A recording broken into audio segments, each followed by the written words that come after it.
B's line, B's on 3-line wing, C's on 4-line wings. Grab it and pull it.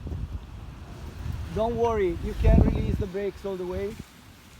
When the wing is down, you can pull it gently, the brakes, and go.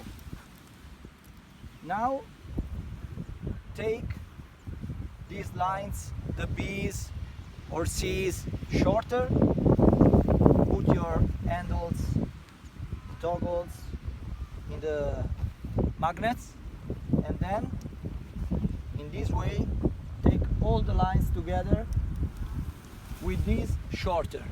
In this way there is no problem to reach the wing without it inflates again.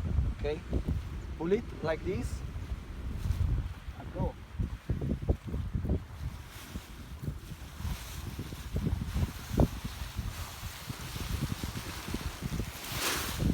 Cannot fly, okay?